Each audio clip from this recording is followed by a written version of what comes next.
નમસ્કાર, સ્વાગત છે આપનું વિદ્યાશ્રીમાં. હું છું વિપુલ ગોસ્વામી.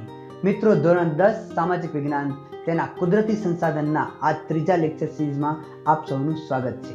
મિત્રો, પહેલા બે પાર્ટની અંદર આપણે વાત કરી ગયા કે સંસાધન એટલે શું, કુદરતી સંસાધન કોને કહેવાય, સંસાધનોના ઉપયોગો ક્યાં ક્યાં થાય છે અને સંસાધનોના પ્રકાર કયા કયા છે, કઈ કઈ દ્રષ્ટિએ પડે છે. ત્યારબાદ આપણે વાત કરી ગયા કે સંસાધનોનું આયોજન અને સંરક્ષણ શા માટે જરૂરી છે, કઈ રીતે તેનું સંરક્ષણ કરી શકાય, કઈ રીતે તેનું આયોજન કરી શકાય, જમીનનું નિર્માણ કઈ રીતે થાય છે, જમીન કોને કહેવાય, ત્યાં સુધીની વાત કરી. અને ત્યારબાદ આજે આપણે વાત કરવાના છે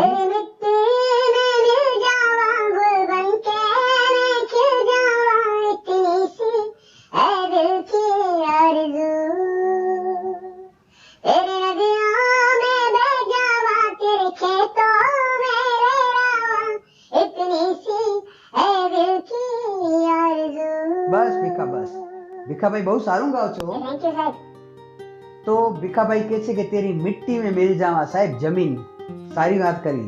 જમીન વિશે આપણે વાત કરવાના છીએ. તો જમીનનું નિર્માણ જોયું, પરંતુ આજે આપણે ICAR દ્વારા દર્શાવવામાં આવેલા 8 જમીનના જે પ્રકાર છે તેના વિશે વાત કરવાના છીએ. મિત્રો, ICAR એટલે કે Indian council of agriculture and research, આ રિસર્ચ આખી જે સંસ્થા છે તેને રિસર્ચ કરી અને 8 જેટલા પ્રકારો જે છે મુખ્ય જમીનના પ્રકારો દર્શાવ્યા છે. તો જમીનના 8 મુખ્ય પ્રકારોની અંદર સૌપ્રથમ આપણે વાત કરશું માઉન્ટેન સોઇલ એટલે કે પર્વત પ્રકારની જમીન. ખૂબ જ સહેલાઈથી યાદ રહી જશે આપને. તો પહેલી જમીનનો આપણે કહેશું પ્રકાર છે માઉન્ટેન સોઇલ. તો એવી જમીન કે જે પહાડ સ્વરૂપે હશે, વધારે કંઈ એક્સપ્લેન કરવાની જરૂર નથી. પહાડ કે ડુંગરા તમે જોયા છે એટલે કહી શકશો સાહેબ કે ઊંચાઈ ઉપર આવેલ હશે તેને આપણે જમીન કહેશું. જી હા મિત્રો, તો મોટા ભાગે હિમાલયની અંદર 2700 મીટરથી લઈને 3000 મીટર સુધીની ઊંચાઈ વાળો જે ભાગ છે ત્યાં આ આપણે માઉન્ટેન સોઇલ જોવા મળે છે. તેના સિવાય સહ્યાદ્રીની અંદર, પૂર્વ ઘાટની અંદર પણ આ પ્રકારની જ માઉન્ટેન સોઇલ એટલે કે પર્વતીય જમીન જોવા મળતી હોય છે. અને આ પર્વતીય જમીન જ્યાં હિમાલય છે ત્યાં આપણને વસ્તુ શું બીજી જોવા મળશે, તો તેની સાથે આપણે જોવા મળે છે કે તેનું પડ જે છે તે પાતળું અને અપરિપક્વ હોય છે. એટલે કે થીન જે છે તેનું લેયર જે છે તે આખું થીન હોય છે અને અપરિપક્વ એટલે કે અંડર ડેવલપ્ડ હોય છે. અંડર ડેવલપ તેનું આખું પડ જોવા મળતું હોય છે, લેયર જોવા મળતું હોય છે, જે છે માઉન્ટેન સોઇલ. જેની અંદર અસમ, દાર્જિલિંગ, ઉત્તરાખંડ, હિમાચલ પ્રદેશ, કાશ્મીર આ બધા વિસ્તારની અંદર આપણને આ પ્રકારની જમીન જોવા મળતી હોય છે. દેવદાર, પાઇન અને ચીડ નામના વૃક્ષો છે તે સૌથી વધુ ત્યાં જોવા મળે છે. બીજા ક્રમાંકે જે આવે છે તેનું નામ છે ફોરેસ્ટ સોઇલ. મિત્રો, જંગલની પ્રકારની જમીન. તો એક આપણે જોયું પહાડ ઉપર જ આવેલા હોય વૃક્ષો અને એ વૃક્ષોના લીધે આખું વાતાવરણ બનતું હોય જેને આપણે કહેતા હોઈએ છીએ જંગલ. તો જંગલ પ્રકારની જમીન જેને કહેશું ફોરેસ્ટ સોઇલ. તો 2700 થી 3000 મીટર સુધીનો હિમાલયનો જે ઊંચાઈ વાળો ભાગ છે તેને આપણે કહીશું માઉન્ટેન સોઇલ. તો 3000 થી 3100 મીટરની ઊંચાઈ સુધી આવેલા વિસ્તારની અંદર કેટલાક વૃક્ષો આવેલા હોય જે ઘણા આપણે જેને જંગલ કહેતા હોઈએ, એ વનરાજીથી આચ્છાદિત સંપૂર્ણ જંગલની અંદર પાંદડાઓ જે છે તે જમીન પર પડે અને તે સડી જાય અને તે સડવાથી જમીનની તળિયાનો ઉપરના પડનો રંગ થઈ જાય છે કાળો. તો કાળા કલરની જમીન કે જે ઉપરથી પડ કાળો છે પણ જેમ તેને ખોદતા જઈએ તેમ ભૂરા રંગની જમીન આપણને જોવા મળતી જાય છે. તો ભૂરા અથવા તો લાલ રંગની જમીન આપણને દેખાય પરંતુ ઉપરનો પડ જે છે તે કાળો હોય છે. તો ત્યાં જે વૃક્ષોના જે પાંદડાઓ છે તે પાંદડાના પડવાના લીધે અને ડિક્લાઇનિંગ ઓફ લીવ્સ એટલે કે પાંદડાના સડવાથી તેના સેન્દ્રિય પદાર્થો તે જમીન ઉપર મિશ્રિત થઈ જાય છે અને ત્યાં જે જમીનનું નિર્માણ થાય છે તેને આપણે કહીએ છીએ ફોરેસ્ટ સોઇલ એટલે કે જંગલ પ્રકારની જમીન. ચા, કોફી અને મસાલા આ તમામ વસ્તુનું ઉત્પાદન ત્યાં ખૂબ જ સારી રીતે જમીનમાં થઈ શકતી હોય છે. ત્યારબાદ મિત્રો વાત કરશું બ્લેક સોઇલ એટલે કે કાળી જમીન. હા ભીખા, હમણાં તો કીધું કે જંગલની જમીન કાળી હોય અને વળી પાછી આ કાળી જમીન. હા ભીખા, આ કાળી જમીન છે અને જંગલની જમીનનો રંગ પણ કાળો કીધો, પરંતુ બંનેમાં ફરક છે. જંગલની જમીન પાંદડા સડવાથી થતી હોય છે અને ઉપરનો પડ જે છે તે કાળો હોય છે, નીચે જતા ભૂરો અથવા લાલ રંગ જોવા મળે છે. જ્યારે હવે જે બ્લેક સોઇલની વાત કરીએ છીએ, કાળી માટી, કાળી જમીનની વાત કરીએ છીએ, તે જમીન લાવાના પથરાવાના લીધે થાય છે. જી હા મિત્રો, દક્ષિણ ઉચ્ચ પ્રદેશની અંદર આવેલો મોટા ભાગનો વિસ્તાર કે જે લાવારસ કે લાવા જે ભૂરસ જે છે મેઘમાં તે બારે આવીને જે જમીન ઉપર પથરાઈ જાય અને એ ઠરવાથી પછી જે જમીન બને છે એ જમીન નિર્માણ થાય છે તેને આપણે કહીએ છીએ બ્લેક સોઇલ. તો ભારતના લગભગ 15% જેટલા ક્ષેત્રફળની અંદર આ કાળી જમીન આપણને જોવા મળે છે. મહારાષ્ટ્રની અંદર, કર્ણાટકની અંદર, આંધ્રપ્રદેશના અને પશ્ચિમ મધ્યપ્રદેશ જેટલા વિસ્તારની અંદર આપણને આ કાળા રંગની જમીન, કાળી જમીન જોવા મળે છે. મહારાષ્ટ્ર અને પશ્ચિમી મધ્યપ્રદેશની સાથે જ એટેચ કેટલો ગુજરાતનો ભાગ છે ત્યાં પણ આ કાળી જમીન જોવા મળશે. નર્મદા છે, સુરત છે, ભરૂચ છે, વાપી છે, ડાંગ છે, આ બધા ક્ષેત્રની અંદર આપણને આ કાળા કલરની જમીન જે છે તે જોવા મળતી હોય છે. આ કાળા રંગની જમીનની અંદર લોહ એટલે કે આયરનનું પ્રમાણ વધુ હોય છે. ચૂનો એટલે કે લાઇમ તેનું પ્રમાણ પણ વધુ હોય છે. કેલ્શિયમ, પોટેશિયમ અને મેગ્નેશિયમ કાર્બોનેટ આ બધાનું પ્રમાણ વધારે હોય છે. ફળદ્રુપતા તેની ખૂબ જ સારી હોય છે. ભેજ સંગ્રહ કરવાની જે શક્તિ છે, પાણીને લાંબો સમય સુધી પોતા પાસે રાખવાની શક્તિ, કેપેસિટી ઓફ રિટેનિંગ મોઇશ્ચરાઇઝર તે જે છે તેની વધુ હોય છે. તેના લીધે તે ખૂબ જ ફર્ટિલાઇઝ હોય છે એટલે કે ફળદ્રુપ હોય છે.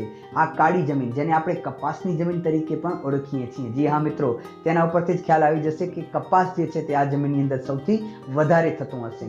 તો કપાસ છે, અળસી છે એટલે કે લિનસીડ, સરસવ એટલે કે મસ્ટર્ડ, મગફળી એટલે કે ગ્રાઉન્ડનટ, ટોબેકો જેને આપણે ટોમાકો કહેતા હોઈએ છીએ, અને અડદ, આ બધું જ આ બ્લેક સોઇલની અંદર થતું હોય છે. ત્યારબાદ મિત્રો એક ઇમેજિન, એક દ્રશ્ય બનાવીએ કે જંગલ છે, જંગલ ઉપર વૃક્ષો છે, પહાડ છે, પહાડ ઉપર કેટલાક વૃક્ષો છે અને એ વૃક્ષોના સડવાથી કાળી જમીન બની. આગળ જતા આગળ બીજી કાળી જમીન જોવા મળશે આપણને. અને ક્યાંક પાણી ભરાયેલો રહે ચોમાસાની અંદર, સમય જતા એ પાણી નીકળી જાય પછી ખાબોચિયા ભરાયેલા રહે અને ત્યાં બને છે દલદલ. તો દલદલ પ્રકારની જમીન જેને આપણે કહીશું કે મરસી અથવા તો પીટી જમીન. તો મરસી અથવા પીટી સોઇલ જમીન જેને કહેવામાં આવે છે સોઇલ, તે એક એવી જમીન હોય છે કે જે પાણી ભરાવાના લીધે થતી હોય છે. પાણી ભરાય, નીકળી ગયા પછી તેની અંદર ડાંગરની ખેતી કરવામાં આવે છે. પાણી ઓસરતા તેની અંદર ડાંગરની ખેતી થાય છે. જૈવિક પદાર્થોનું પ્રમાણ વધુ હોય છે, ક્ષારોનું પ્રમાણ પણ વધુ હોય છે. ફોસ્ફેટ અને પોટાશ છે તેનું પ્રમાણ ઓછું હોય છે. મોટાભાગે આ પ્રકારની જમીન આપણને ઓડિશા, પશ્ચિમ બંગાળ, તમિલનાડુ, ઉત્તર બિહાર, ઉત્તરાખંડ અને અલમોડા જે વિસ્તાર કહેવામાં આવે છે ઉત્તરાખંડનો ખાસ, ત્યાં આ પ્રકારની જમીન વધારે જોવા મળે છે. તો આ 4 પ્રકાર થયા. 5મા પ્રકાર જોઈએ. તો 5મો પ્રકાર જેનું નામ છે એલ્યુવિયલ સોઇલ, જેને આપણે કહીએ છીએ કાંપની જમીન. મિત્રો, ભારતના સંપૂર્ણ ક્ષેત્રની અંદર સૌથી વધારે હિસ્સો આનો જોવા મળે છે. 43% જેટલો ક્ષેત્રફળની અંદર એલ્યુવિયલ સોઇલ એટલે કે કાંપની જમીન આવેલી છે. નદીઓ પોતાની સાથે જે કાંપ લઈ આવે ને તે કિનારે ફેલાઈ જાય ત્યારે એ કાંપની જમીન બનતી હોય છે. સૌથી વધારે નદીઓ આપણને ઉત્તર ભારતમાં જોવા મળશે, તો કાંપના મેદાનો પણ ઉત્તર ભારતની અંદર વધુ જોવા મળે છે. બ્રહ્મપુત્રા નદીની ખીણથી કરીને સતલુજ સુધીનું ઉત્તરનો આખો ભાગ અને દક્ષિણની અંદર નર્મદા છે, તાપી છે, મહાનદી, ગોદાવરી, કૃષ્ણા, કાવેરી, આ તમામ નદીઓની જે પાર્ટ છે તેના મુખ ત્રિકોણ પ્રદેશ પાસે પણ આ પ્રકારની જમીન આપણને જોવા મળતી હોય છે. સામાન્ય શબ્દોમાં કહીએ તો આપણા ઘરના બાંધકામમાં જે જમીન માટે જે આપણે જે રેતીનો વપરાશ કરીએ છીએ, આ એ જ રેતી છે જેને આપણે એલ્યુવિયલ સોઇલ કરીએ છીએ. નાઇટ્રોજન અને હ્યુમસની માત્રા ઓછી હોય છે તેની અંદર. નાઇટ્રોજનની માત્રા વધારવા માટે ત્યાં કઠોળનો પાક લઈ શકાય. સિમ્પલ પ્રશ્ન કે કયા પાક દ્વારા નાઇટ્રોજનનું પ્રમાણ જમીનમાં વધારી શકાય છે? તો કઠોળના પાક દ્વારા આપણે વધારી શકતા હોઈએ છીએ. ઘઉં, ચોખા, શેરડી, શણ, કપાસ અને મકાઈ જેવી વસ્તુઓ આ જમીનની અંદર આપણે ઉગાડી શકીએ છીએ.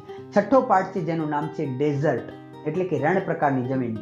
કંઈ જ સમજાવવાની કે એક્સપ્લેન કરવાની જરૂર નથી. દરેક વ્યક્તિના રણ કહેવાની સાથે જ રાજસ્થાન ધ્યાન આવી જતું હશે. જી હા મિત્રો, એકમાત્ર ધૂળિયો રણ જે હોય છે ત્યાં કાંટાળી શુષ્ક વનસ્પતિ હોય, ત્યાં નથી વરસાદ હોતો કે નથી ભેજવાળો કોઈ વાતાવરણ હોતું, જેના લીધે શુષ્ક પ્રદેશ, કાંટાળી વનસ્પતિ અને ક્ષારનું પ્રમાણ જમીનની અંદર વધારે હોય છે. રાજસ્થાન, દક્ષિણ પંજાબ ત્યાં આ જમીન જોવા મળે છે. ગુજરાતની અંદર કચ્છ, ઉત્તર ગુજરાત અને સૌરાષ્ટ્રના કેટલાક વિસ્તારોની અંદર રણ પ્રકારની જમીન જોવા મળે છે. પરંતુ સિંચાઈના સગવડના લીધે કચ્છ અને ઉત્તર ગુજરાત કે સૌરાષ્ટ્ર જે છે તેના વિસ્તારો આજે હર્યા ભર્યા બની ગયા છે. ત્યારબાદ વાત કરીશું રેડ સોઇલ એટલે કે રાતી કે લાલ પ્રકારની જે જમીન છે તે રેડ સોઇલ.